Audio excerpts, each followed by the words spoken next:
संरचना के लिए आगे बढ़ रहे हैं, वो भी समय के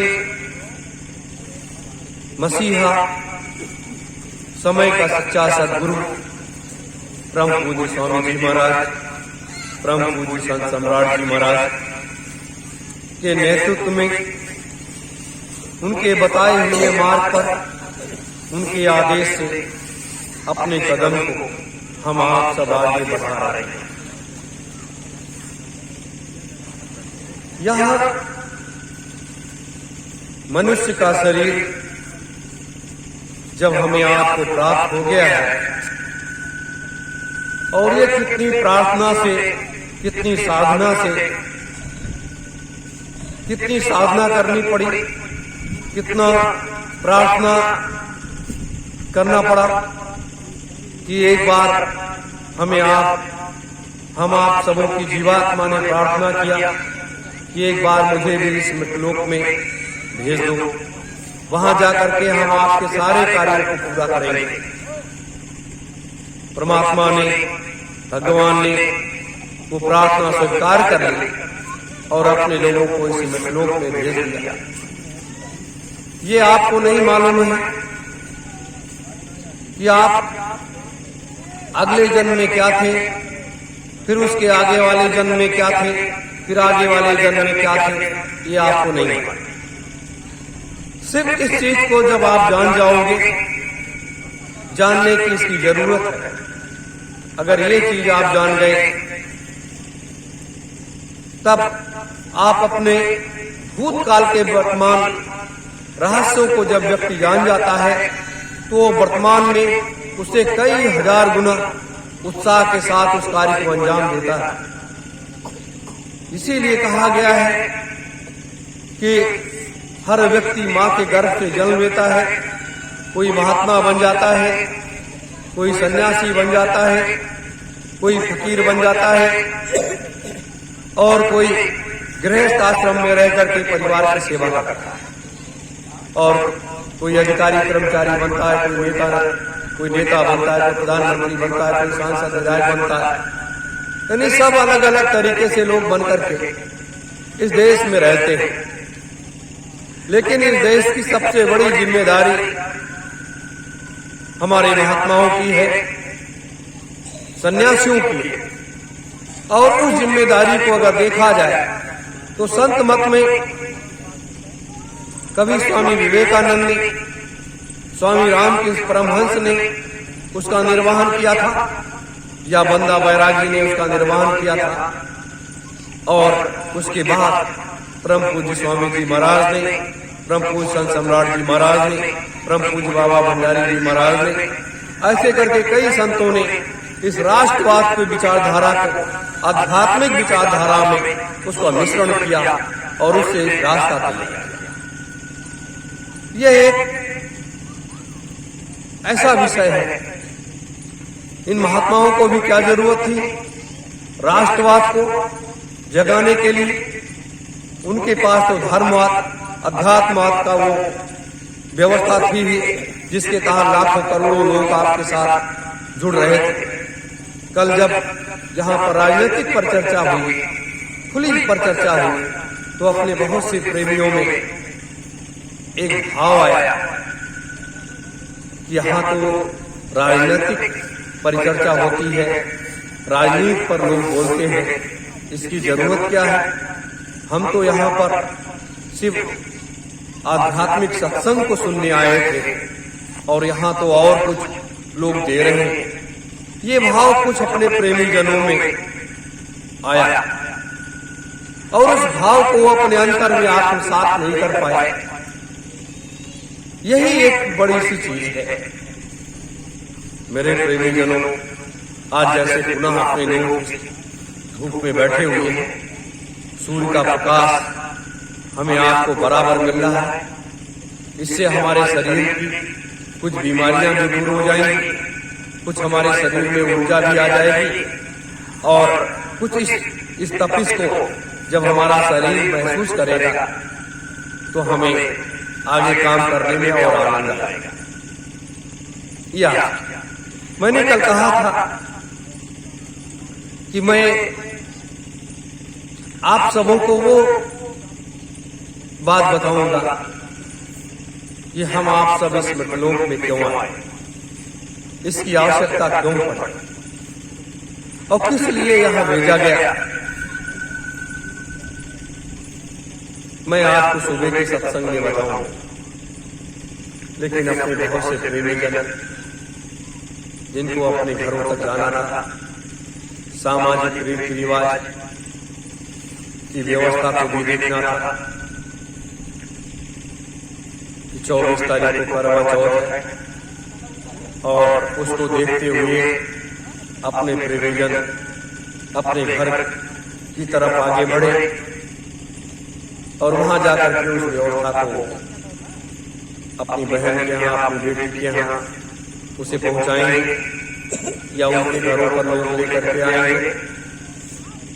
तो ये व्यवस्था है, ये हमारी धार्मिक रीतियां हैं जिसे किसने बनाया था, मनु और शत्रुपा। ये जो भी सनातन हिंदू धर्म की व्यवस्था चल रही है, ये सब मनु शत्रुपा की बनाई हुई वो व्यवस्था है जिसके तहत लोगों को बांध रखा गया है। इसको हम तोड़ नहीं सकते। लेकिन कभी कभी क्या होता है, जब हम अपने घरों में उस त्योहार को मनाते हैं, इतना साल बीत गया हम अपने घरों में मनाते चले आए और कभी हमें इस तपोभूमि पर भी मनाना चाहिए। ये तपोभूमि से एक अलग व्यवस्था है। मेरे प्रेमीजनों, हम अपने उस संदेश पर आते हैं। सबसे पहले भारतवर्ष की अखंडता की, देश की राजनीतिक व्यवस्था में जो गड़बड़ियां आ गई, कल भी मैंने इस बात को कहा, और जो धर्म और अध्यात्म में, संस्कृति में जो गड़बड़ियां आ गई हैं, उसको अपने लोगों को सुधार करना और करवाना। उसके लिए अपने लोगों ने इस राजनीतिक अभियान में कदम मजबूती के साथ आगे बढ़ाया। इस पर किसी प्रकार का किसी को भी कोई ऐसी शंका नहीं। अगर इसमें किसी प्रकार की कोई शंका होती है तो वह व्यक्ति जो है वो अपने चिंतन में वो अलग विचारधारा का व्यक्ति हो गया। दूसरी बात मैंने कल कही कि सभी धर्मों के लोगों को हमें साथ लेकर के आना है, अच्छे लोगों को भी और बुरे लोगों को भी। अच्छे तो अच्छे हैं, बुरे लोगों को एक अच्छा इंसान बनाना, उसके लिए भी हमारा अपने सबको मिलकर के प्रयास करना है। तीसरी बात, जो ये दंगल है, दंगल मतलब चुनाव, इस चुनाव में अपने लोग जो जा रहे हैं, भारतीय समाज सेना जो जा रही है, उसका सिर्फ एक सीधा कारण है कि हम लोगों को, देश के राजनीतिज्ञों को और देश की आम जनता को एक संदेश देना चाहते हैं कि इस देश की व्यवस्था को संभालने वाले लोग तैयार हो गए और इस देश की व्यवस्था में बदलाव लाने के लिए लोग तैयार हो गए। उसके लिए हमारे युवा भाई बहन वो खड़े हो रहे हैं कि हम इस व्यवस्था को संभाल लेंगे। इसलिए जो भ्रष्ट से भ्रष्ट राजनीतिक लोग हैं, उनको या तो दूरी बना लेनी चाहिए या आप उनको उस चुनाव में उनको आगे इस मैदान में उनको आप परास्त करेंगे और आप आगे जाकर के उस कुर्सी पर बैठेंगे। सत्ता जरूरी नहीं है, सत्ता की व्यवस्था को बदलने की जरूरत है। वो कैसे बदलेगी, क्या होगा, वो एक अलग विषय है। आज हम आप सब इतने लोग बैठे हैं, क्या इतने लोग सत्ता की व्यवस्था को बदल सकते हैं? एक बहुत बड़ा तंत्र इस देश में काम कर रहा है, इसको कैसे बदल पाओगे? लेकिन इस तंत्र की चाबी जो है वो तो नेताजी के पास है, बाबा जी के पास है। अगर इस तंत्र की चाबी वो लगा करके उसे खोल दे तो आप उसके अंदर प्रवेश कर सकते हैं। जैसा समय आ रहा है उसको देखते हुए आगे कई कार्य होंगे। तो ये हमें आप सबको मिलकर के हम आते हैं अपने मुख्य विषय पर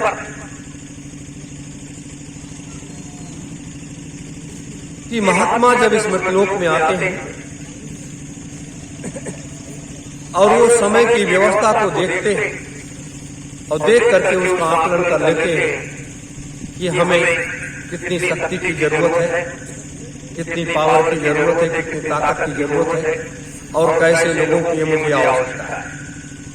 तो महात्मा क्या करते हैं कि उसको उसी हिसाब से उस शक्ति को इस मृतलोक में बुलाते हैं और बुला करके उसके अंतर में उस शक्ति का संचार करते हैं और वो जो है उनसे कार्य लेना। ये आप किस तरीके से वो लोग ऐसी व्यवस्था करते हैं। तो उसी में हम आप भी एक कड़ी, हम आप भी कड़ी इस मृतलोक में आप सब जितने लोग भी बैठे हैं, कितने बार मनुष्य के रूप में आए होंगे, कितने बार पशु पक्षियों के रूप में आए होंगे, कितने बार पेड़ पौधों के रूप में आए होंगे, कितने बार जीव जंतुओं के रूप में आए होंगे। लेकिन आपका कर्म अच्छा होता चला गया और आपको मनुष्य का शरीर मिल गया और उसके बाद ये जिम्मेदारियां मिल गई। तो सतयुग और त्रेता और द्वापर और कलयुग हर एक में आपने किसी भी कार्य में आपने हाथ बटाया होगा, सहयोग किया होगा, तभी तो आप इस मृतलोक में आए। लेकिन मैं इस मृतलोक में आया, ये तो मेरा तीसरा जन्म है। जब से संसार की सृष्टि की रचना हुई, तीसरी बार इस मृतलोक में आने का मौका मिला और मृतलोक में आने के बाद ये देखने को, जानने को भी मौका मिला कि मृतलोक ये कैसा है, इसकी रूपरेखा कैसी है, इसकी व्यवस्था कैसी है, यहाँ किस तरीके से ये जीवात्माएं रहती हैं और किस तरीके से मनुष्य रूपी जीवात्माएं काम करती हैं। ये इसलिए कि सतयुग, त्रेता, द्वापर और कलयुग में आने का कोई मौका नहीं है। ये वर्तमान कलयुग में आने का मौका। अनादिकाल और आदिकाल जैसे सृष्टि का प्रारंभ हुआ, जैसे सृष्टि की संरचना हुई,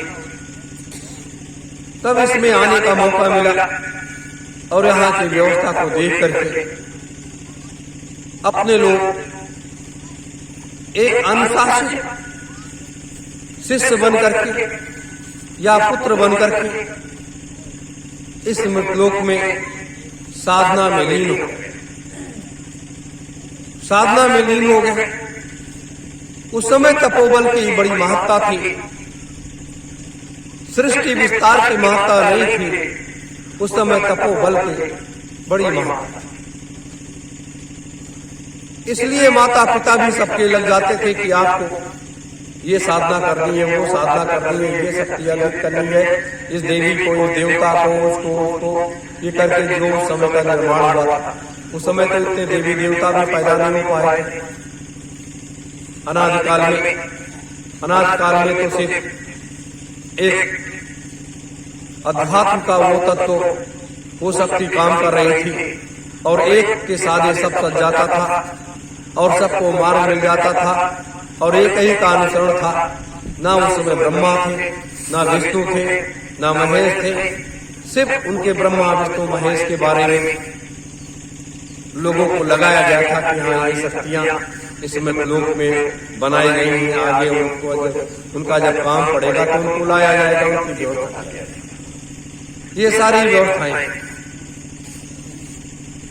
तो जैसे जैसे व्यवस्था बदलती गई वैसे वैसे लोग आगे आते चले।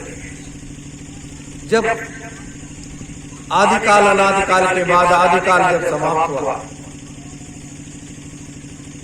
तब भी उसमें ऐसी शक्तियां आई और उन्होंने अपना काम किया और एक ठोस व्यवस्था, मजबूत व्यवस्था, जैसे आज संत युग की हम लोग बात कर रहे हैं, संत युग की जो बात कर रहे हैं हम लोग, ये एक नया युग आएगा। उसी तरीके से आदिकाल में युगों की संरचना की गई। आदिकाल में युगों की संरचना की गई जिसे हम सतयुग, त्रेता, द्वापर और कलयुग, ये 4 युगों की संरचना जो है आदिकाल में किया गया। तो जब आदिकाल में युगों की संरचना हो गई, सारी व्यवस्था हो गई, तो एक समय सीमा दे दिया गया कि इतने समय तक ये युग काम करेगा, फिर दूसरा युग आ जाएगा। क्योंकि वो राज्य की व्यवस्था, राजा को तो तैयार ही करना था। तो अनादिकाल के बाद प्रथम युग सतयुग आया। तो जब सतयुग आया तो वहां महात्माओं को भेजा गया। महात्माओं के रूप में कई शक्तियों को उतारा गया और एक व्यवस्था का आगे से संचालन शुरू हुआ। मात्र अयोध्या के राजा हरिश्चंद्र, फिर राजा दशरथ, फिर राजा राम, भरत, ऐसे करके फिर उसके बाद पर पूरी दुनिया में से। तो ये व्यवस्था जो बनी, बनाया गया, इसको बनाया उन ब्रह्म ऋषियों जिन्हें हम अध्यात्म तत्व कहते हैं और धर्म तत्व कहते हैं। सबसे पहले इस पृथ्वी पर अध्यात्म आया, उसके बाद धर्म आया। तो ये दोनों युगों में इन्होंने काम किया। ये युग ज्यादा लंबा तो नहीं चला, लेकिन ये 8.5 लाख वर्ष की ये व्यवस्था बनी।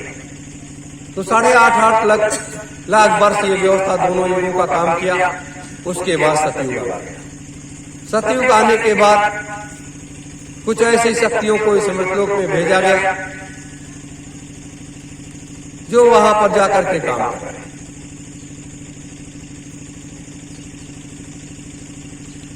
तो उस समय काम कैसे होगा, कैसे व्यवस्था होगी, उसकी रूपरेखा तैयार की जाए। फिर मनुष्य को इस धरातल में ला करके मनुष्य को मनुष्य के तरीके से व्यवस्था की गई और व्यवस्था करने के बाद लोगों को जिम्मेदारियां दे दी गई।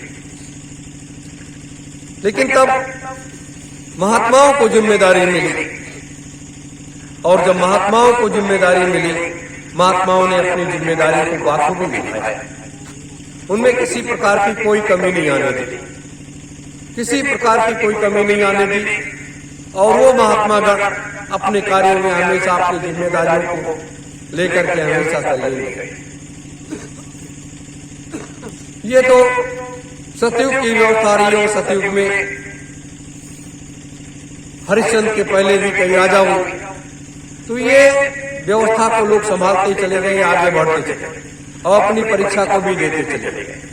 हम लोगों ने भी बड़ी कठोर परीक्षाएं आप सबों ने मिलकर के दिया है, जिसकी कोई सीमा नहीं है। मेरे प्रेमी जनों, तो इसीलिए कहा गया कि मनुष्य का शरीर जो हमें आपको मिला है सबसे अमूल्य वस्तु है। इसका कोई मूल्य नहीं है। इस हाड़ मांस के शरीर का कोई मूल्य नहीं। संसार की सारी दौलत रख दो तब भी इसका मूल्य नहीं होता है। और वो धर्म के पथ पर एक रास्ता बनता है, लेकिन ये मनुष्य के रूप में हम आप सभी लोग आए हुए हैं। हम आपका एक कर्तव्य है कि हम आप अपने कार्य विचार और कार्य रास्ते पर अनवरत आगे चलते हैं। और जब आप आगे चलते रहोगे तो आपको कामयाबी मिलती चली जाएगी। तो यहाँ आने के बाद जब मृतलोक में अपने लोग आए तो ये देखा कि यहाँ सृष्टि का संचार तो था नहीं, व्यवस्थाएं थी नहीं, तो उसको बनाने के लिए एक अलग से व्यवस्था करनी पड़ी। लेकिन जैसे जैसे व्यवस्था होती चली गई वैसे वैसे मार्ग लोगों को दिखता रहा और लोग अस्पष्ट वादी बनने लगे। लेकिन समय को और कुछ मंजूर था। ये पृथ्वी, ये तारे, ये पेड़ और पौधे, ये पशु और पक्षी, ये जीव और जंतु, ये सब गवाही देते हैं। ये सब गवाही देते हैं, ऐसी बात नहीं। दूसरी बात, आदिकाल में आने का मौका मिला, क्योंकि समय के अंतराल में उस समय का युगों का जब व्यवस्था पूरी हो जाती है तो आपको उस समय के पहले चले जाना पड़ता है। क्यों आना पड़ा?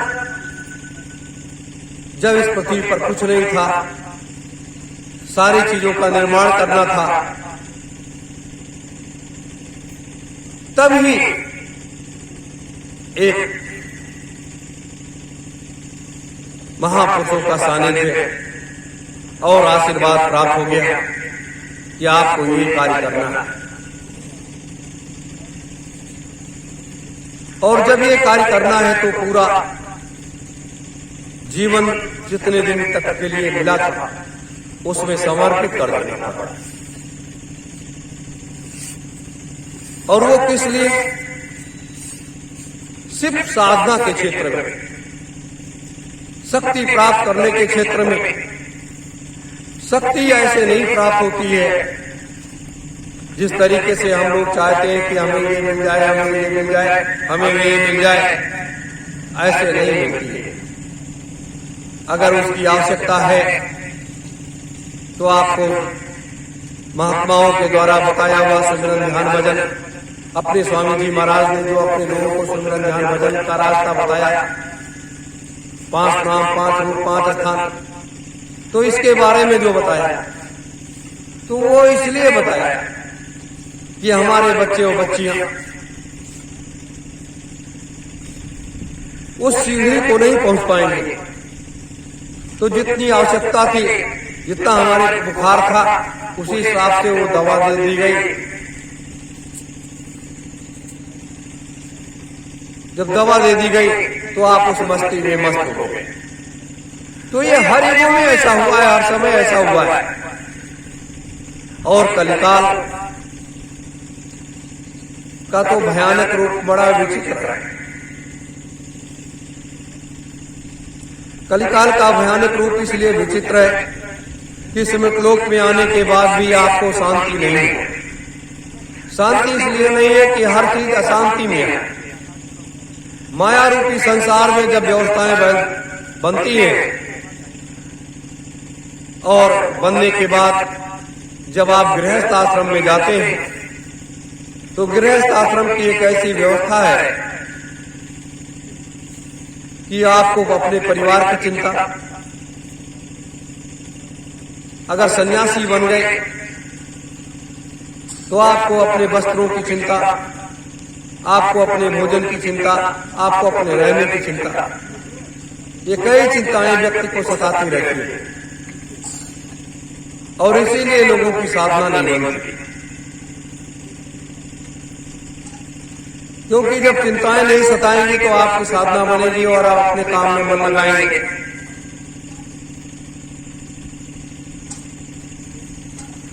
तो जब आप अपने काम में मन लगाएंगे तो वो काम बड़ी आसानी के साथ हो जाया करेगा। मेरे धर्म प्रेमी गुरु भाई बहनों, जीवन में ये जितने दिन का जीवन मिला है उसको बड़े हंस खेल करके इसको बिताना है, क्योंकि इतना बड़ा कार्य, इतनी बड़ी व्यवस्था, इतनी बड़ी जिम्मेदारी जो मिली। साधना के क्षेत्र में इस तपोबल में कितनी शक्ति किसके पास है।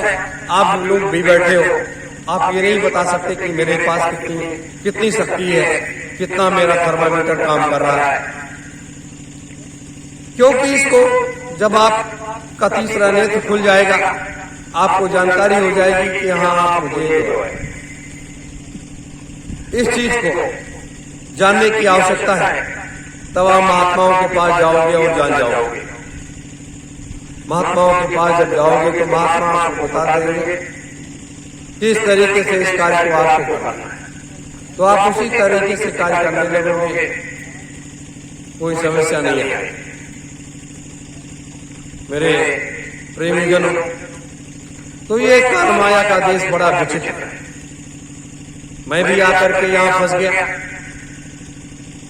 साधना में जो आनंद था वो आनंद इसमें नहीं। यहाँ तो सिर्फ लक्ष्य है, यहाँ तो दौड़ है, यहाँ होड़ है कि आपको कितनी मंजिल तक जाना है, आपको क्या करना है, आपकी व्यवस्था क्या है। तो इसको देखते हुए कभी कभी अपनों में ये महसूस होता है कि इस मृतलोक में आने के बाद क्या क्या कैसे कैसे लोग होते हैं। मेरे प्रेमीजनों, ये मैं इसलिए आपको बता रहा हूं कि आप कभी भी सोते जागते उठते बैठते जब भी आप याद करोगे, अपने मालिक को याद करोगे, वो आपको आपके अंतर में जरूर मिलेंगे। वो दूर कहीं नहीं जाएंगे, वो आपके अंतर में जरूर मिलेंगे और आपको आपका मार्ग प्रशस्त कर देंगे, आपका मार्ग प्रशस्त कर देंगे। मेरे धर्म प्रेमी गुरु भाई बहनों, यह इसीलिए मनुष्य का जीवन कहा गया है कि बहुत दुर्लभ होता है मिलना। देवी देवताओं को भी, पशु पक्षियों जीव जंतु जितने भी हैं, सबको अपनी अपनी योन में वो खुश हैं, अपने अपने मार्ग पर खुश हैं। लेकिन खुशी कितनी देर की होती है, कब होती है, कैसे होती है। मेरे धर्म प्रेमी गुरु भाई बहनों, जीवन में इसीलिए कभी हार मानना मत सीखो। इस मृतलोक में निरंजन भगवान ने 8.5 लाख वर्ष की साधना किया। उनसे बड़ी साधना इस मृतलोक में किसी ने किया ही नहीं, किसी ने नहीं। 8.5 लाख वर्ष माने रखता है। और क्यों किया? एक शब्द पर कि जब आज्ञा महाशक्ति ने उनके झूठ पर उनको श्राप दे दिया, तब उन्होंने कहा कि भाई ठीक है, जब तक हम अपने पिता का दर्शन कर नहीं लेंगे, जब तक हम इस राजगद्दी को नहीं संभालेंगे। तो सतयुग बीत गया, त्रेता बीत गया, द्वापर बीत गया, कलयुग का लगभग 5,000 3 वर्ष लगभग बीता। तो इसमें भी इतना समय व्यतीत हो गया। तो इतना कठोर साधना करने वाला व्यक्ति,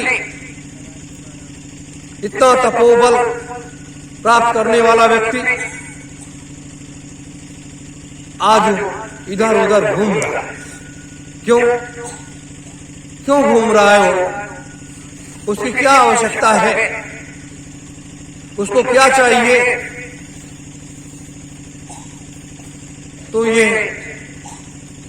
पूर्व से निर्धारित इस व्यवस्था को संचालित करने का, आगे का मार्ग प्रशस्त करने का था, जिसको परम पूज्य संत सम्राट जी महाराज, स्वामी जी महाराज आगे इसको बढ़ा रहे हैं, आगे बढ़ा रहे हैं।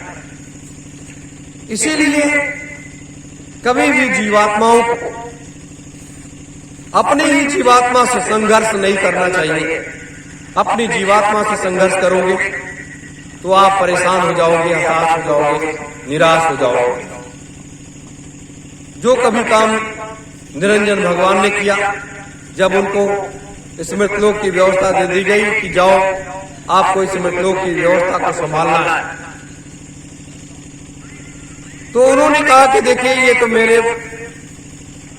मेरा एक संकल्प है कि जब तक हम अपने पिता का दर्शन कर नहीं लेंगे और उनके मुखारबे से उनके आदेश को सुन नहीं लेंगे, तब तक हम किसी प्रकार की कोई व्यवस्था को नहीं संभालेंगे।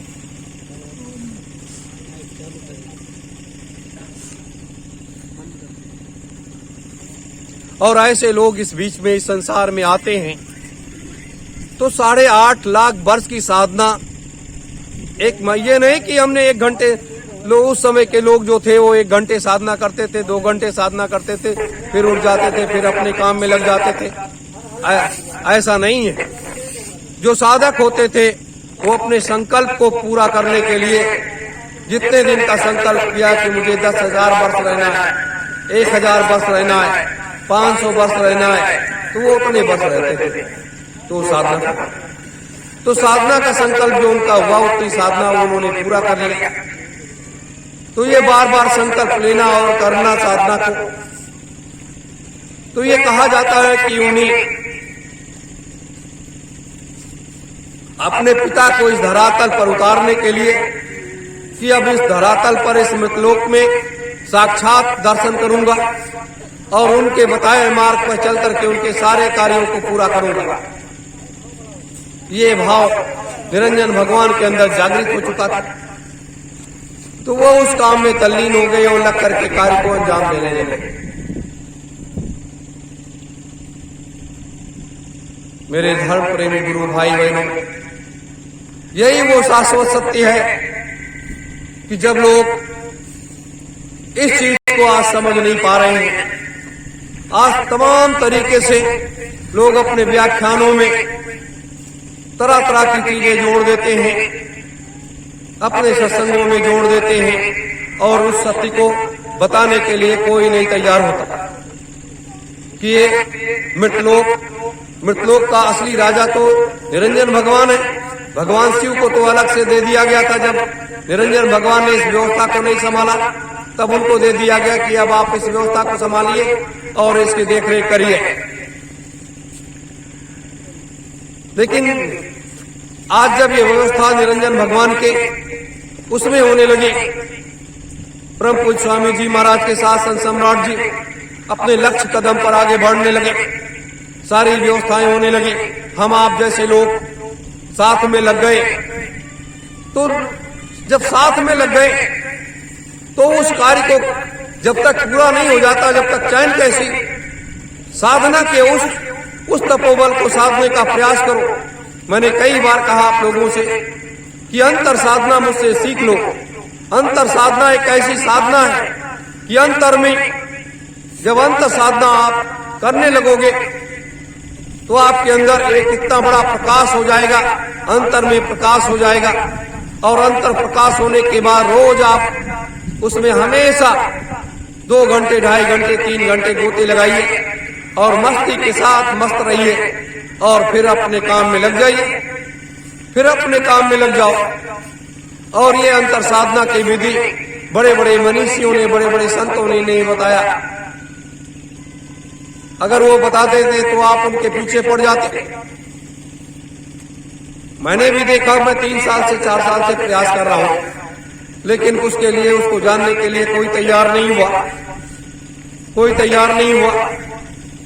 तो ये एक साधना की विधियां हैं, ये शक्ति प्राप्त करने का एक स्थान है। आप जितना भी चाहो शक्ति प्राप्त कर सकते हो, और जब तक आपके अंदर शक्ति का संचार नहीं होगा तब तक आप क्या करोगे।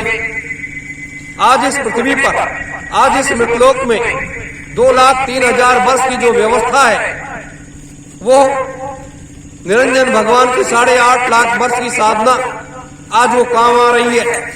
कि 8.5 लाख वर्ष की जो उनकी साधना है, जो शक्ति है, जो तपोबल है उनके पास, वो आज इस मृतलोक में वो भी कम पड़ जा रहा है। वो भी कम पड़ जा रहा है, क्योंकि जब वो कम पड़ जा रहा है तो 88,000 ऋषियों की साधना को इकट्ठा किया जा रहा है। फिर उसके बाद वो भी कम पड़ जा रहा है, तो एक एक कोष पर एक एक सती, एक एक देवी शक्ति बैठी हुई है, और एक एक ऐसे सन्यासी बैठे हुए हैं जो देखने में आप उनको सन्यासी महात्मा नहीं कह पाओगे। वो सिर्फ अपने साधना में लीन रहते हैं, वो अपने साधना में लीन रहते हैं, किसी से कोई मतलब नहीं। मेरे प्रेमी जनों, तो इससे जो है आपको एक मार्ग मिलना चाहिए, और हम आप इसलिए सत्य के मार्ग पर जा रहे हैं। ये नहीं कि हम आप कोई गलत रास्ते पर जा रहे हैं, हम आप उस सही मार्ग पर चल रहे हैं। फर्क इतना है कि परम पूज्य स्वामी जी महाराज, परम पूज्य महान संत सम्राट जी महाराज के सिद्धाश्रम जाने के बाद ये कार्य को अपने लोग अंजाम दे रहे हैं। लेकिन ये इस कार्य की आवश्यकता क्यों पड़ी? इस कार्य की आवश्यकता इसलिए पड़ी कि जब लोगों के अंदर एक भावनाएं अलग से उत्पन्न होने लगे, तब वहां पर एक रास्ता दिखाया जाता है कि नहीं, इस मार्ग पर चल पड़ो, और लोग उस मार्ग पर चल पड़ते हैं। आज इसीलिए हर घर में, जैसे स्वामी जी महाराज ने बहुत पहले कहा था कि हर घर में नेताजी और गांधी जी की पूजा होगी, लेकिन आज इस कलिकाल की व्यवस्था बदलने के बाद हर घर में एक पूजा अलग से होने लगेगी, निरंजन भगवान की। कहीं आपने देखा पूरे संसार में कहीं निरंजन भगवान का मंदिर है, कई लोग जाते हैं पूजा करने के लिए, जाते हैं नहीं जाते। हम ब्रह्मा विष्णु महेश की पूजा करते हैं। तो ये कहा तो स्वामी जी महाराज कहते थे कि हम आए उस देश से जहां तुम्हारो धाम, तुमको घर पहुंचाना यही हमारो काम। तो आज इस व्यवस्था को साकार करने के लिए, इस व्यवस्था को साकार करने के लिए तो हम ही लोग तो बैठे हैं। मैं तो ये नहीं कह सकता हम किस लोग से आए, हम कहां से आए, हम क्या करने आए। क्या करने आए वो बता सकता हूं, लेकिन कहां से आए, क्यों आए, वो अलग विषय है। ये आज संसार में इस संदेश को देने के लिए कि हम आध्यात्मिक और राजनीतिक विचारधारा से ओतप्रोत हैं। हम अनादिकाल और आदिकाल के युगों से पूर्ण रूप से वाकिफ हैं, और कलयुग के वर्तमान युगों से पूर्ण रूप से वाकिफ हैं। तो आज मैंने कल भी इस बात को कहा था कि अब इस कार्य के लिए, इस मृतलोक की व्यवस्था को बदलने के लिए ब्रह्मा विष्णु महेश तीनों शक्तियों की आवश्यकता नहीं है। वो तीनों शक्तियां इस बार नहीं आएंगी, वो तीनों शक्तियां इस बार नहीं आएंगी। इस बार दो ही शक्ति का एक प्रादुर्भाव है कि वो भगवान विष्णु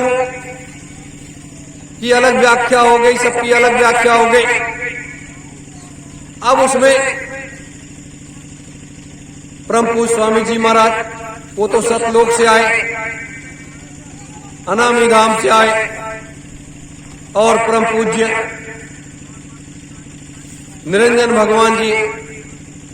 तो ये दो शक्तियां इस मृतलोक में, सतपुरुष और निरंजन भगवान, दो शक्तियां इस मृतलोक में इस संसार की व्यवस्था बदलने के लिए काम कर रही हैं। सहायक शक्तियों के रूप में परम पूज्य हनुमान जी, नवदात्री माता, ऐसे तमाम शक्तियां वो अपने अपने कामों में लगी। तो इससे परिवर्तन होने जा रहा है, इससे बदलाव होने जा रहा है, दूसरे से कोई बदलाव नहीं। तो हमें इस आवाज को उठाते रहना है, लगाते रहना है, और हमारे जितने प्रमुख पदाधिकारी गण हैं वो जरूर अपने अंतर में आत्मसात करें। कहीं भी सत्संग को सुनाने जाइए आप खुल करके परम पूज्य स्वामी जी महाराज के बारे में, परम पूज्य महान संत सम्राट जी महाराज के बारे में और निरंजन भगवान के बारे में खुल करके बताइए कि ये निरंजन भगवान का देश है और निरंजन भगवान ने इस देश में जो गड़बड़ियां फैल गई हैं दुनिया में, उसको बदलने के लिए उन्होंने अपनी कमर को कस लिया है और अपनी सहाय शक्तियों को लेकर के वो आगे बढ़ रहे हैं और इस कार्य को पूरा कराने की पूरी सक्रियता के साथ ये सारे कार्य हो रहे हैं।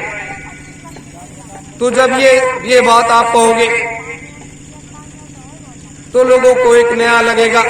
जैसे हम लोग लखनऊ में जब गए कार्यक्रम करने के लिए 5 तारीख को, तो वहां लल्ला बाबा ने कहा कि मैंने तो भाई यहाँ पर एक ऐसा प्रचार किया है कि एक आपको अद्भुत एक नया सत्संग सुनने को मिलेगा जो आपने कभी नहीं सुना होगा, जो आपने कभी नहीं सुना होगा, तो वो सत्संग सुनने को आपको मिलेगा। तो वहां पर जब लोगों को ये बातें सुनने को मिली, कुछ बातें, तो लोग अचंभे में आए कि अरे ये कैसे हो सकता है, ये कैसे हो सकता है। लोग निरर्थक सोच लेते हैं कि ये कैसे हो सकता है, ये कैसे हो सकता नहीं हो सकता है, ये हो करके रहेगा। इस मृतलोक की धरा बार बार पुकारती है, बार बार ये चिल्लाती है। तो मेरे धर्म प्रेमी गुरु भाई बहनों, आप लोग 19 तारीख को आए, कुछ लोग 18 तारीख को आए, कुछ लोग पहले आए और 20-21 का समय व्यतीत किया और आप लोग भी अपने घरों को जाना चाहते हो। मैंने आपको संक्षेप में वो बातें बताई हैं जो आपको कहीं भी जानने को नहीं मिलेंगी, क्योंकि मैं जानता हूं कि हर युगों का खेल, हर युगों में क्या हुआ, कैसे हुआ, किसके द्वारा हुआ और उसकी आवश्यकता क्यों पड़ी इतने बड़े खेल को करने के लिए। तो किसी ने इतना खेल किया, किसी ने इतना किया, किसी ने इतना किया, तो किसी ने इतना किया। अब आप पूरे ब्रह्मांड का खेल करने जा रहे हो। अपने स्वामी जी महाराज पूरे ब्रह्मांड का खेल करने जा रहे हैं। तो जब पूरे ब्रह्मांड का खेल करने जा रहे हैं तो कितना बड़ा खेल है वो, और वो भी 2,03,000 वर्ष के लिए करने जा रहे हैं। तो मेरे प्रेमी जनों, आप लोग किसी प्रकार की कोई चिंता मत करो, चिंतन करो कि हमें अपने मंजिल तक हम पहुंचेंगे कैसे, हमें मार्ग कैसे मिलेगा, हमें क्या करना है, क्या नहीं करना है, ये चिंतन और लक्ष्य की तरफ आगे देखो। क्योंकि ये आत्मा, ये जो हमारे अंदर ये जीवात्मा बैठी है, ये आत्मा बैठी हुई है, जिसे हम आत्मा रूपी जो है व्यवस्था जो है वो परमात्मा में अपने को विलीन करो। जब तक आप अपनी पहचान नहीं कर पाओगे तब तक आप दूसरों की पहचान नहीं कर पाओगे। इसलिए अपनी पहचान करने के लिए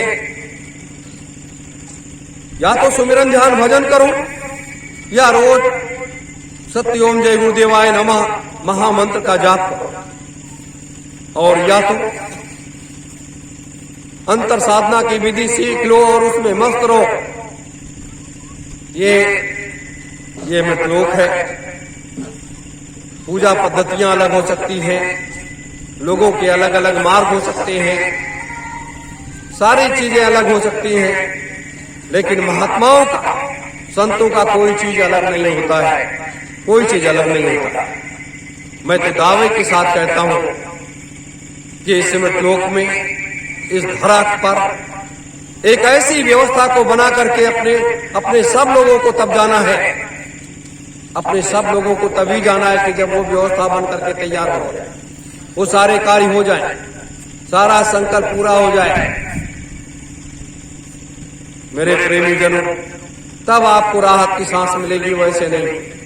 वैसे आपको तो मैं सांस लेने नहीं दूंगा, इतना आपके ऊपर बोझ रहेगा, कार्य का बोझ रहेगा। पारिवारिक जिम्मेदारी अलग है, सामाजिक जिम्मेदारी अलग है, राष्ट्रवाद की जिम्मेदारी अलग है। तो ये सब सारी जिम्मेदारियां आपके कंधों के ऊपर है, मेरे ऊपर नहीं, आपके ऊपर। तो जब आपके ऊपर है तो आपको इन सारी व्यवस्थाओं को एडजस्ट करना पड़ेगा, और सारी व्यवस्थाओं को एडजस्ट करते करते पूरा जीवन बीत जाएगा तब भी नहीं हो पाएगा। लेकिन नहीं, अगर आप सतयुग तीर्थ के साथ जुड़ गए तो आपका भला हो जाएगा, आपका कल्याण हो जाएगा, आपको मार्ग मिल जाएगा। आप सतयुग की इस पावन धरा पर रहने का आपको मौका मिल जाएगा। ये मैं क्यों आपको बता रहा हूं, इसकी क्या आवश्यकता है? लेकिन आवश्यकता है, आप जब भी आओगे यहाँ एक नया संदेश मिलेगा, एक नया संदेश मिलेगा। तो आप अपने लोगों को ये हमेशा याद रखना चाहिए कि संकल्प शक्ति सबसे बड़ी शक्ति है, और इस शक्ति को आप लोगों को प्राप्त करना। एक बात बता करके फिर इस कार्यक्रम को समापन किया जाएगा कि ये लघु सत्संग का कार्यक्रम है 1 घंटे का, और शेष जो लोग रहेंगे शाम को बड़े विस्तार से इसी छोटे मंच पर बैठ करके आपको बड़े विस्तार से मैं सतलोक, अनामी लोक, स्वर्गलोक, पाताल लोक, हर लोकों के बारे में आपको विस्तार से मैं बताऊंगा। इसलिए बताऊंगा कि आज विष्णु लोक में क्या हो रहा है, ब्रह्मा जी के लोक में क्या हो रहा है, कहां किसके लोक में क्या हो रहा है, जब आपको जानकारियां मिलेंगी। ये लोक कैसा है, वहां पर कैसे ही व्यवस्थाएं हैं, और कैसे लोग रहते हैं, कौन सी व्यवस्था संभालते हैं। तो ये इसके बारे में जब आपको पता चलेगा तब आप और कुछ आगे आपका दिमाग खुलेगा। कि हम तो सीधा जानते हैं कि आप सबों का अगर तीसरा नेत्र खुल जाए, तीसरा नेत्र खुल जाए तो आप हजारों लाखों करोड़ों लोगों के तीसरे नेत्र को खोल दोगे। आप अपने अब माध्यम से खोल दोगे, क्योंकि आपके ऊपर गुरु की दया होगी, गुरु का आशीर्वाद होगा, तो आप तीसरे नेत्र को खोल दोगे। मेरे प्रेमी जनों, तो आज जब आपका तीसरा नेत्र खुल जाएगा, प्रकाश होने लगेगा, तो आज की जो हालात स्थिति है वैसी नहीं होगी, वैसी नहीं होगी। मेरे धर्म प्रेमी गुरु भाई बहनों, इसीलिए आपको इन सारे विषयों के बारे में जानकारी हासिल करना चाहिए। आपने देखा भारतीय सुभाष सेना के पर्चा बटा, ये बैनर भी लगा हुआ है जिसमें 20 बिंदु हैं, लिखा हुआ है कि हम क्या क्या करेंगे, हमारी सरकार आने के बाद हम क्या क्या करेंगे। उसी तरह से हमारी व्यवस्था कैसे बदलेगी, इस मृतलोक की व्यवस्था को कैसे बदलेगी, और कितनी शक्तियां इसके लिए काम कर रही हैं, इस व्यवस्था को बदलने के लिए कितनी शक्तियां काम कर रही हैं, और क्या क्या कर रही हैं, ये आप लोगों को जानना आवश्यक है। इसलिए आवश्यक है कि जब आप लोग जान जाओगे तो इसको आपको लेकर के संसार के बीच में जाना है। लेकिन हम जैसे पहले लोग कहते थे अलख निरंजन, अलख निरंजन, तो ये आपको निरंजन भगवान का अलग जगाना है पूरे संसार में, और अपने को एक छोटा सा इंसान मान करके तब आप जगाओगे तो इसका प्रभाव पूरे हर व्यक्ति के ऊपर, संसार के प्रत्येक प्राणी के ऊपर पड़ेगा, प्रत्येक प्राणी के ऊपर पड़ेगा। और आप लोग किसी प्रकार की कोई शंका मत करो। शंका करोगे आपका मन खराब होगा, चिंतन करोगे आपको रास्ता मिलेगा। तो जब आप कोई शंका करो कि ये फला व्यक्ति तो ये अवतारी शक्ति है, वो है वो अवतारी शक्ति है, वो अवतारी शक्ति है, जैसे जब चमगादड़ टापू पर स्वामी जी महाराज ने कार्यक्रम किया तो वहां बहुत से लोगों ने, किसी ने अपना पत्र भेजा और किसी ने वैसे कहा कि आप मुझे अपना अवतारी शक्ति आप मान लो मुझे। स्वामी जी महाराज ने सबका जवाब दिया कि नहीं, जो कार्य करके दिखा देगा उसी को तो शक्ति माना जाएगा। जब आप कार्य करके दिखाई नहीं पाओगे तो हम आपको अवतारी शक्ति कैसे मान लें? कैसे आपको घोषणा कर दे कि ये अवतारी शक्ति है, ये फला है, ये फला है, ये फला है। तो आज फला की जरूरत नहीं है, आज जरूरत है वर्तमान की। जैसे हमारा नाम अरविंद है, आपका नाम विजयपाल है, राजेश है, तमाम ऐसे नाम है। तो आप वर्तमान में वही तो हो, वर्तमान में वही हो। पीछे जो थे वो पीछे तो बीत गए, लेकिन वर्तमान में आप क्या हो और क्या यहां पर करोगे तो वहां पर लोग जान जाएंगे। तो आज हमें इस तरीके से इस कार्य को अंजाम देना, इस कार्य को इस तरीके से हमें लोगों को अंजाम देने का। रही बात शंका, जहां तक मेरी उम्मीद है कि आप लोगों के अंदर किसी प्रकार की ऐसी कोई शंका नहीं है। जितने लोग वर्तमान में बैठे हुए हो मेरे सामने, मैं इसलिए खुल करके बात करता हूं कि गुरु की आज्ञा मिल जाने के बाद कि बच्चों, इस संसार को अलग जगाना अब आपका काम है। मैंने तो जितना जगाना था मैंने तो कर दिया। मेरा एक काम रह गया है कि जो जा करके चौथे माह की व्यवस्था को पूर्ण करना है और उसके बाद जो संकल्प लिया उस व्यवस्था को स्थापित करना है। अब अलग जगाने का काम हमारा है, आपका है, सबका है अलग जगाने का काम। तो जब आप अलग जगाने लगोगे आपको मार्ग मिलता चला जाएगा, मार्ग मिलता चला जाएगा, रास्ता मिलता चला जाएगा। जैसे बहुत से कार्यकर्ता पदाधिकारी, बहुत से अपनी माताएं बहनें बहुत कुछ बताती हैं कि वहां मैंने आपको देखा, मैंने दीदी को देखा, उनको देखा, ये ऐसा है, वो ऐसा है। ये जो भी देखो सुनो, जो भी चीज दिखाई दे सुनाई दे, उसको किसी से बात मत करो।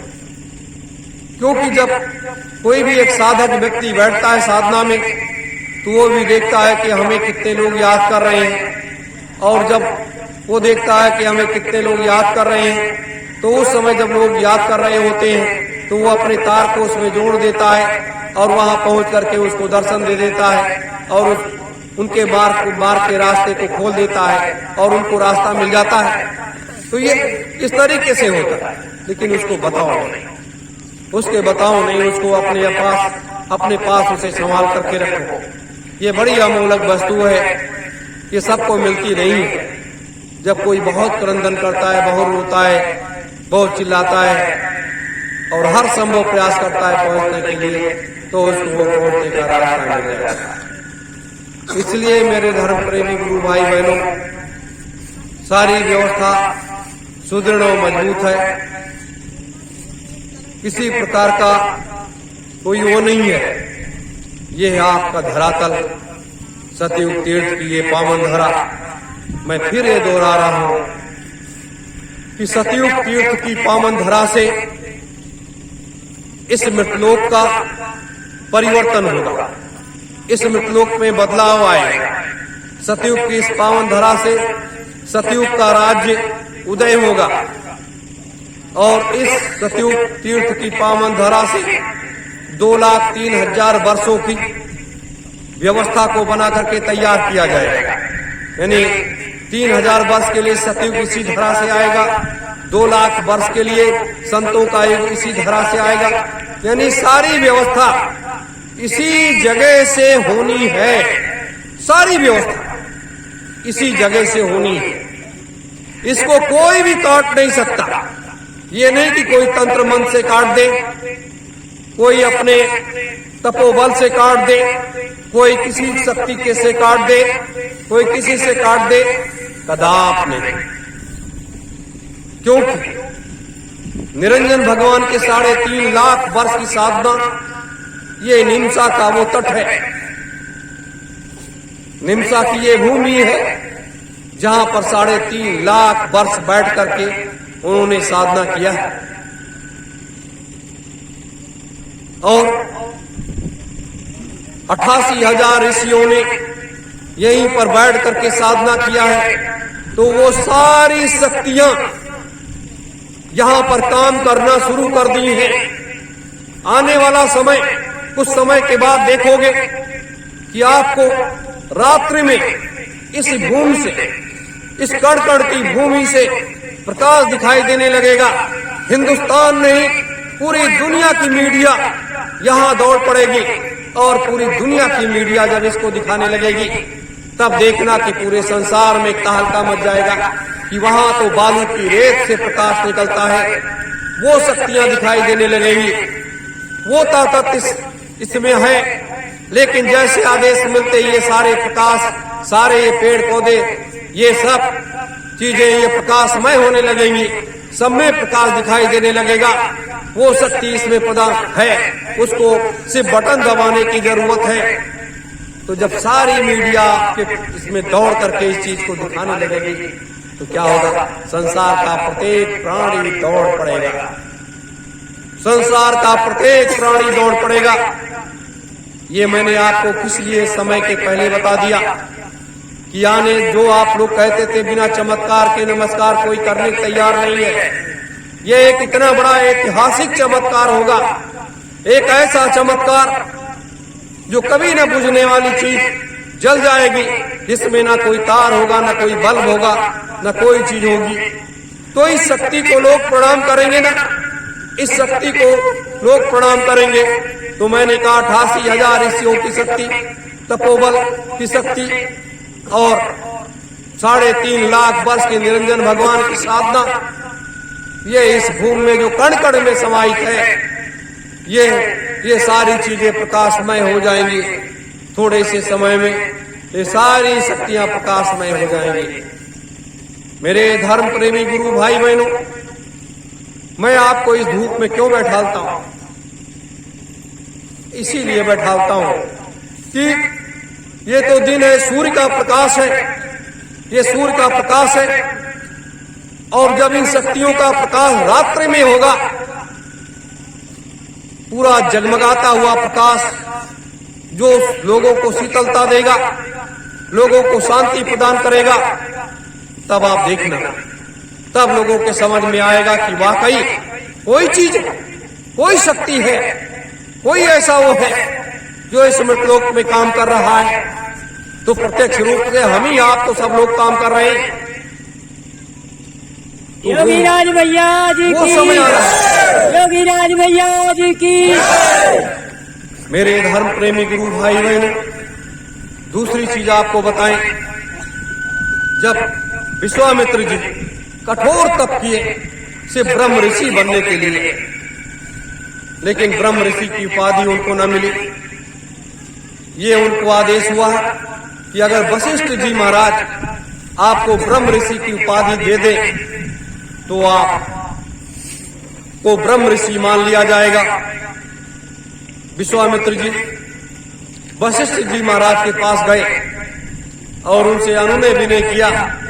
उन्होंने हमेशा कहा, नहीं राज ऋषि, ऐसा नहीं हो सकता, आप ब्रह्म ऋषि नहीं बन सकते, क्योंकि आप राज ऋषि हैं और राज ऋषि ही रहेंगे। लेकिन विश्वामित्र जी को ब्रह्म ऋषि बनने की धुन सवार थी। उन्होंने धमकी भी दिया। एक तो राजा थे, राजा होने के बाद सन्यासी बने, महात्मा बने, महात्मा बनने के बाद उन्होंने माता गायत्री का बहुत वो किया, साधना किया। लेकिन उसके बाद भी जब उनको ये चीज ना मिली तो निराश हताश हो गए और उन्होंने अस्त्र उठा लिया और वशिष्ठ जी महाराज के गुरुकुल में पढ़ने वाले पुत्रों की हत्या करना शुरू कर दिया। लगभग 100 पुत्रों की हत्या कर दिया उनके, वशिष्ठ जी महाराज के गुरुकुल में पढ़ने वाले पुत्रों की। तो जब 100 पुत्रों की हत्या कर दिया, एक दिन चंद्रमा का प्रकाश अपना छटा बिखेरे हुए था, और इनके मन में क्रोध की भावना से ये जल रहे थे और कहा कि आज मैं वशिष्ठ को ही समाप्त कर दूंगा, क्योंकि ना रहेगी बांस ना बजेगी बांसुरी, तब तो मैं ब्रह्म ऋषि बन जाऊंगा। तो ये जाकर के अशोक का पेड़ लगा हुआ था, उस पेड़ की झुरमुट में जाकर के बैठ गए और वशिष्ठ जी महाराज के निकलने का इंतजार करने लगे। लेकिन साधना का तेज, तपोबल जो होता है, जो शक्ति होती है व्यक्ति के पास, उसके पास अपार तेज होता है, अपार प्रकाश होता है। तो जब वशिष्ठ जी महाराज की धर्मपत्नी रात्रि में बाहर निकली और देखा तो कहा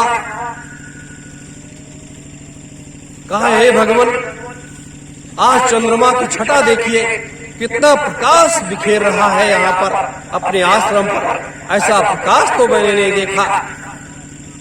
तो वशिष्ठ जी ने कहा, भार्या, हे देवी, ये चंद्रमा का प्रकाश नहीं है, ये विश्वामित्र का वो तेज है, वो प्रकाश है जो इस आश्रम पर छटा बिखेरे हुए है। विश्वामित्र को अपने प्रकाश का ज्ञान नहीं था, अपने तपोबल का ज्ञान नहीं था, अपने शक्ति का ज्ञान नहीं था, नहीं तो वो ऐसा कर्म करते ही नहीं। तब वो उन्होंने कटार को फेंक दिया और पेड़ से वहीं से कूद पड़े और कूद करके वशिष्ठ जी के चरणों में लौट गए। जब उनके चरणों में लौट गए तो वशिष्ठ जी ने उनको उठाया अपने सीने से, और जब उठाने लगे तो उन्होंने कहा, उठो ब्रह्म ऋषि, उठो ब्रह्म ऋषि। जैसे 3 बार उन्होंने कहा और खींचते हुए अपने सीने से लगा लिया। तब विश्वामित्र जी ने कहा कि अरे भगवान, इतना मैंने गलत काम कर डाला, आपके 100 पुत्रों की हत्या कर दिया और उसके बाद आपने मुझे ब्रह्म ऋषि नहीं कहा। तब वशिष्ठ जी महाराज ने कहा, विश्वामित्र, तुम्हारे अंदर एक ऐसी शंका बैठी हुई थी, तुम्हारे अंदर एक अभिमान की एक ज्वाला जलती रहती थी, तुमको अपने ऊपर बड़ा घमंड था।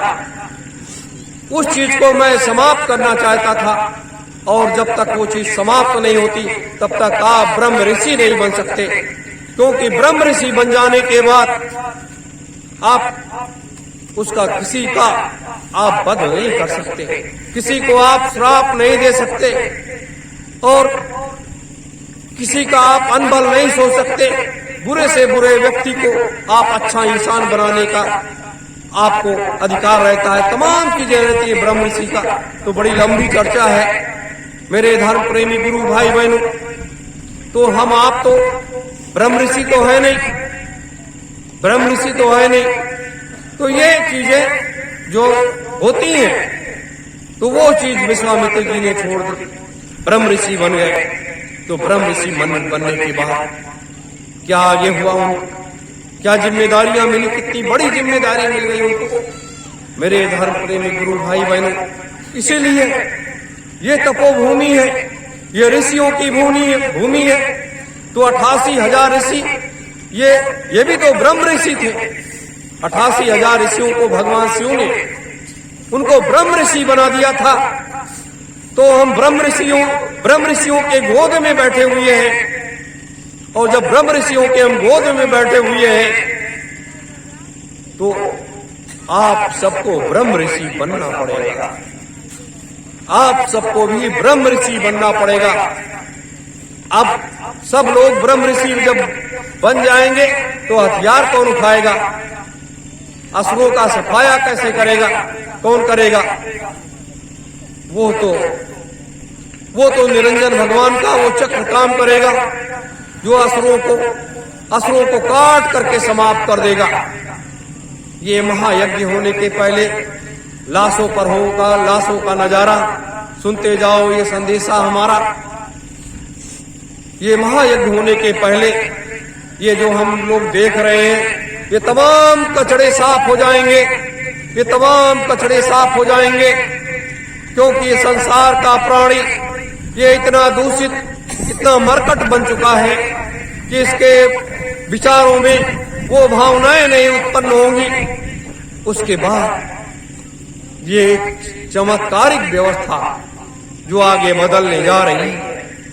मेरे धर्म प्रेमी गुरु भाई बहनों, ये मैं उदाहरण दे करके क्यों आपको बता रहा हूं कि हमें संसार के लोगों को, जो लोगों के चंगुल में फंसे हुए लोग हैं, उन सबको, चाहे वो राजनेताओं के चंगुल में फंसे हैं, चाहे वो धर्मावलंबियों के चंगुल में फंसे हैं, चाहे किसी के चंगुल में लोग फंसे हैं, उन जीवात्माओं को खींच करके, निकाल करके लेकर के आना है। और कहाँ लेकर के आना है? 88,000 ऋषियों की इस तपोस्थली पर, सतयुग तीर्थ की पावन धरा पर, और इस व्यवस्था को करने वाले लोगों के पास। मेरे धर्म प्रेमी गुरु भाई बहनों, इसीलिए मैं आपको ये बात बता रहा हूं। मेरे धर्म प्रेमी गुरु भाई बहनों, जैसे अपनी दीदी माँ है, वो क्या है? हर व्यक्ति यही समझता आ रही है ये वो नहीं। देव बिना इस बात को वो डंके की चोट पर कहती है कि बिना नारी के कभी परिवर्तन नहीं होता है। किसी युग में न हुआ है, न इस युग में होगा। ये उनकी अक्षरशा बात कट सकती है। ये उनकी बात कट सकती है कि हर युग में, हर समय, अनादिकाल में भी यही हुआ, आदिकाल में भी यही हुआ, और सतयुग में भी यही हुआ, त्रेता में भी यही हुआ, द्वापर में भी यही हुआ, और कलयुग में भी कई कालखंडों में भी यही कार्य हुआ। बिना नारी के, बिना वो देवी शक्ति के परिवर्तन नहीं हुआ कोई भी आया। क्योंकि हम इसे क्या मानते हैं? ये पृथ्वी को हम इसे मां कहते हैं। हम अपने इस देश को भारत माता कहते हैं। अगर हम इसे पृथ्वी माता कहते हैं तो हम इसे भारत माता कहते हैं। फिर उसके बाद इस मृतलोक में विचरण करने वाले पशु के रूप में गाय को हम गौ माता कहते हैं। अब आप बताइए, फिर एक माँ हुई हमारी, जन्म देने वाली माँ हुई, 4 माताएं हो गई हमारे। तो 4 माताएं, ये हमारे 2 हाथ हैं और 2 पैर हैं। ये 2 हाथ हैं, 2 पैर हैं, तो ये 4 हो गए ना। तो हमारी 4 माताएं हैं, और 4 माताओं के बीच में एक हमारी माँ आदि शक्ति है। एक हमारी माँ वो आदि शक्ति है जो हमेशा हर युगों में जन्म लेती है, कभी किसी रूप में और कभी किसी रूप में और कभी किसी रूप में वो आती है, और आने के बाद वो अपने कार्य को करती है। वो उनकी जिम्मेदारी रहती है, उस कार्य को अपने हिसाब से वो अंजाम देती है। मेरे धर्म प्रेमी गुरु भाई बहनों, ये मैं इसलिए बता रहा हूं कि ये सार है जीवन का। जैसे आद्या महाशक्ति ने निरंजन भगवान को एक छोटी सी बात पर श्राप दे दिया। निरंजन भगवान ने पूछा कि तुमको अपने पिता का दर्शन हो गया? उन्होंने कहा हाँ हो गया, लेकिन मैंने तो उनका सिर्फ नाखून ही देखा था। जब आद्या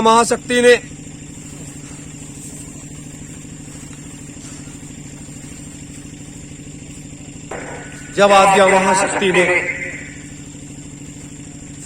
अपने तपोबल से देखा, कहा ये तो झूठ बोल रहे हैं। तो उस झूठ का उन्होंने कहा कि आद्या महाशक्ति ने, उस मां ने कहा कि नहीं, दर्शन आपको नहीं हुआ है, आप झूठ बोल रहे हो। मैं आपको श्राप देती हूं, जाओ, तुमको कभी भी अपने पिता का दर्शन नहीं हो सकता। आद्या महाशक्ति ने सिर्फ इतना ही कहा कि जाओ, तुमको कभी भी अपने पिता का दर्शन नहीं हो सकता। और जब ये बात आद्या महाशक्ति ने कहा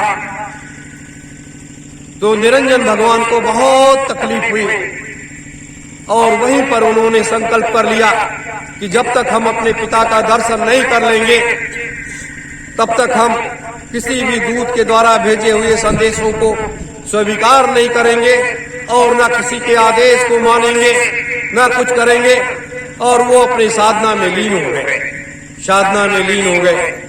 तो ये एक अलग तरीके से ये परिवर्तन है। कलयुग का परिवर्तन एक अलग तरीके से है, जिस परिवर्तन के बारे में स्वामी जी महाराज जानते हैं, संत सम्राट जी महाराज जानते हैं, और कोई नहीं जानता, और कोई नहीं जानता कि परिवर्तन ये किस तरीके से होने जा रहा है। जो रूपरेखा तैयार करके दे दिया कि चौथे महायज्ञ के द्वारा परिवर्तन होगा, संसार मृतलोक में जितनी भी प्रेत आत्माएं जीवात घूम रही हैं उनका उद्धार किया जाएगा, जितने भी हरियुगों के लोग साथ शरीर मौजूद हैं उनका उद्धार किया जाएगा, और एक नई व्यवस्था लाई जाएगी और 2,03,000 वर्ष की व्यवस्था को स्थापित किया जाएगा महायज्ञ के द्वारा। ये तो संतों को दिया हुआ वचन, उसको पूरा करना है। तो इसके पीछे कई राज रहस्य छुपे हुए हैं, जिस राज रहस्यों को कोई नहीं जानता। मेरे प्रेमी जनों, इसीलिए कहा गया है कि जीवन और मरण का ये खेल एक ऐसा खेल है कि कोई जान नहीं पाता, ना उसको उसकी चिंता होती है। उसी तरीके से ये परिवर्तन का खेल इतना आसान नहीं है जितना हम लोग सोचते हैं, इतना आसान नहीं है। इसमें हर पग पर, हर कदम पर शक्ति की आवश्यकता है। कौन सी शक्ति? साधना की शक्ति। ये साधना की शक्ति। और जब इस शक्ति को आप जगा लोगे, ये ब्रह्मांड में रोम रोम में शक्ति का संचार हो जाएगा, तब ये परिवर्तन का एक नया रूप। इसीलिए कलिकाल की इस व्यवस्था को देखते हुए पहले से उसकी तैयारी कर ली गई, सारी व्यवस्था, सारी शक्तियों की तैयारी कर ली गई, तब जाकर के इतना बड़ा परिवर्तन होने का एक संकल्प, एक घोषणा किया गया। इसलिए मेरे प्यारे गुरु भाई बहनों, मेरी माताओं, बच्चे बच्चियों, हमेशा अपने लक्ष्य पथ का मतलब क्या है? लक्ष्य पथ ये नहीं, लक्ष्य पथ अपना सिमरन ध्यान भजन है, अपना सत्य का मार्ग है। हमें समस्त देवी देवताओं का सम्मान करना है, क्योंकि जब सारे देवी देवता 33 करोड़ देवी देवता आकर के आपके इस स्थान पर विराजमान है, यहाँ पर आकर के विराजमान है, तो वो इस सारे कार्यों को करने के लिए तैयार हो गए। तो ये छोटी मोटी चीज नहीं है, ये बहुत बड़ी चीज है, ये बहुत बड़ी चीज है मेरे प्यारे गुरु भाई बहनों।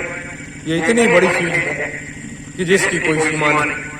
आज निरंजन भगवान का तप है, निरंजन भगवान का जिद कह लीजिए, उनकी तपस्या कह लीजिए, उनका संकल्प कह लीजिए, और किसी की देन नहीं है कि सत्पुरुष को इस धरातल पर कोई उतार पाता। सत्पुरुष को किसी के बस की बात नहीं थी कि वो इस धरातल पर उतार पाता।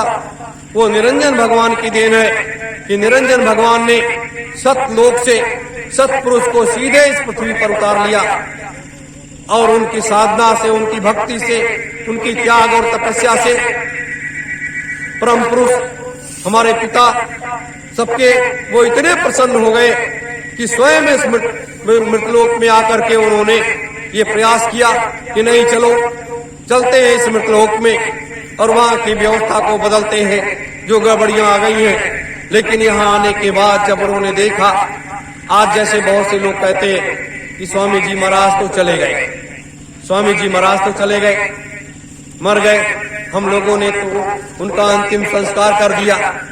तो जो लोग कहते हैं, वो लोग इतना बड़ा झूठ बोलते हैं, इतना बड़ा झूठ बोलते हैं जिसकी कोई सीमा नहीं।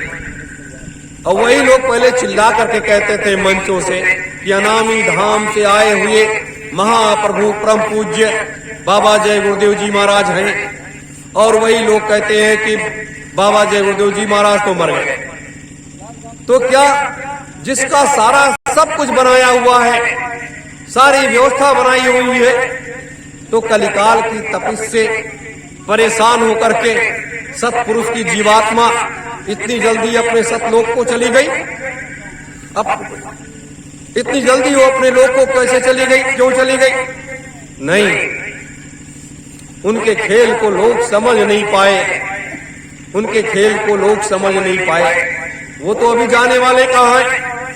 अभी तो उनको 1000 वर्ष तक 1000 वर्ष तक इस पृथ्वी पर रहना है कि 8.5 लाख वर्ष की साधना की जो व्यवस्था है उसमें 1000 वर्ष तक सतपुरुष जी महाराज को इस मृतलोक में रह करके यहाँ की व्यवस्था को सतलोक जैसा स्थापित करने की योजना उन्होंने तैयार की है कि इस मृतलोक में यहाँ की एक ऐसी व्यवस्था बना दिया जाए जिससे निरंजन भगवान अपनी सारी व्यवस्था का संचालन मृतलोक में करते रहें, आगे का रास्ता आगे के तरीके से चलता रहे।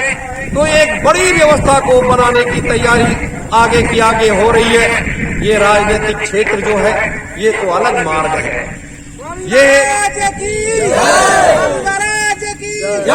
मेरे प्रेमी जनों, जितने भी अपने गुरु भाई बहन कुछ ऐसे लोगों के चक्कर में फंस गए हैं, वो उनसे निकल नहीं पा रहे हैं। वो जब स्वामी जी महाराज का आगमन, संत सम्राट जी का आगमन, इस सतयुग तीर्थ की पावन धरा पर यज्ञ कुंड को भूमि पूजन के समय जब उनका आगमन होगा तब पूरे पृथ्वी पर कोहराम मच जाएगा और जो लोग असुरी प्रवृत्ति की विचारधारा के तहत लोगों को कंट्रोल किए हुए हैं, रोक रखे, वो सारी जीवात्माएं वहां से भाग खड़ी होंगी और उनका साथ छोड़ देंगी। वो अकेले रह जाएंगे और सारे लोग भाग करके आपके पास चले आएंगे। वो समय आ रहा है जो मैं देख रहा हूं, समझ रहा हूं। वो एक ऐसा समय आ रहा है कि जिसकी कोई कल्पना तक नहीं कर सकता। वही कल मैंने कहा कि जहां तक जिसकी सोच नहीं होती, हम इस पृथ्वी के 1000 किलोमीटर तक सोचते हैं और इस आसमान के ऊपर तक सोचते हैं, चारों तरफ सोचते हैं, वहां तक अपने लोगों की सोच जाती है, अपने गुरु की विचारधारा काम करती है, उनका रास्ता काम करता है। उसी तरीके से ये सारी व्यवस्थाएं इस मृतलोक में जो एक अनपहेली जैसी लगती हैं, लेकिन अनपहेली नहीं है। ये यथार्थ सत्य है। ये यथार्थ वो सत्य है जिस सत्य को कभी झुटलाया नहीं जा सकता, जो हमारा कलयुग का धर्म ग्रंथ बन करके तैयार होगा। इससे कई लाख वर्षों तक हमारी आने वाली पीढ़ियां शिक्षा लेंगी, कई लाख वर्षों तक शिक्षा लेंगी। मेरे धर्म प्रेमी गुरु भाई बहनों, तो ये वक्त है, ये समय है, ये हमें बदलने का और समझने का। राजनीतिक प्लेटफॉर्म पर अपने लोग इसलिए जा रहे हैं कि हमें जो चोर उचक्के लंपट चोर डकैत राजनेता बन करके, नेता बन करके संसद और विधानसभाओं में पहुंच गए, उनको वहां से खींच करके निकालना, बाहर निकालना। और जनता, जो देश की जनता है, उसमें एक अमन चैन उनको शांति देनी है। वो तो परमात्मा के अलावा किसी को पुकारते नहीं, वो किसी को पहचानते नहीं। जो जनता है वो किसी को पहचानती तो है, वो तो इन्हीं चोर उचक्कों को पहचानती है और ये कहती कि हे प्रभु, इनसे निजात कब दिलाओगे मुझे, इन चोरों से निजात कब दिलाओगे। तो ये सारी व्यवस्थाएं इसीलिए की गई कि आम जनमानस अपने को अकेला ना समझे, उसको एक रास्ता मिल जाए, उसको एक मार्ग मिल जाए और उस मार्ग पर वो चल पड़े और सारा कार्य हो जाए। इसलिए ये राजनीतिक परिक्षेत्र में जाने की आवश्यकता पड़ी।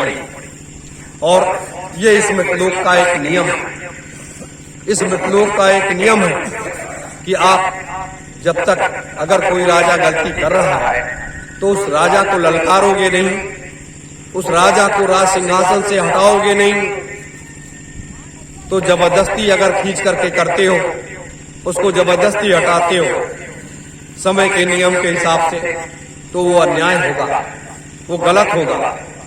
उस पर लोग टिप्पणी करेंगे, इतिहास लिखने वाले लोग उंगलियां उठाएंगे कि ये लोग गलत करके सत्ता पर कब्जा कर लिए। लेकिन जैसे ये प्रजातंत्र का नियम है, उस नियम के तहत अगर आप जाओगे तो उस पर कोई उंगली नहीं उठा पाएगा और जनता भी खुश रहेगी, आप भी खुश रहोगे और ये लोग जेल की सलाखों के पीछे चले जाएंगे। बस इन्हीं शब्दों के साथ मेरे धर्म प्रेमी गुरु भाई बहनों, एक बात और मुझे कहना है कि यहाँ पर जहाँ अपने लोग बैठे हैं, यहाँ पर कुटिया का निर्माण करना है। ये कार्यक्रम के पहले ये छा करके, ये बन करके कंप्लीट करना है भंडारे के कार्यक्रम के पहले। और वहाँ पर कुछ और बिजली घर और उधर लेटरिन बाथरूम में जो व्यवस्थाएं बननी है, जहाँ भी बनना है वो आप लोग दीदी माँ से पूछ करके वहाँ का निर्माण कार्य की व्यवस्था वो भी आजकल में बैठक करके उसका निर्णय ले लो और वो कार्य का आरंभ कर दिया जाए और उसकी व्यवस्थाओं के लिए लोगों से सेवा सहयोग की व्यवस्था शुरू कर दिया जाए, जिससे ये व्यवस्थाएं हो जाएं। और एक छोटा सा ऑफिस बना लो कहीं बैठने के लिए, तो ये जो व्यवस्थाएं हैं उसको करने के लिए अपने लोग अभी से योजना बना करके जुटो और अपने कदम को आगे निकाल दो, अपने कदम को आगे निकाल दो, कदम से कदम मिलाते आगे बढ़ो, शर्म को छोड़ दो।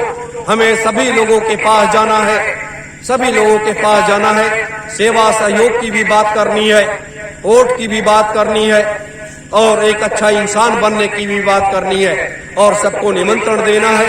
एक पर्चा और छपवाया जाएगा, सबको निमंत्रण देना है कि आप दादा गुरु के भंडारे के कार्यक्रम में आप सतयुग तीर्थ की पावन धरा पर आओ, वहां आपका स्वागत है। और आप लोग जब आओगे तो वहां आपको नबी संदेश मिलने जानने को सुनने को मिलेगा कि हर कार्यक्रम में इस तरीके से आपको अंजाम देना है, क्योंकि ये सबका प्रयास होना चाहिए।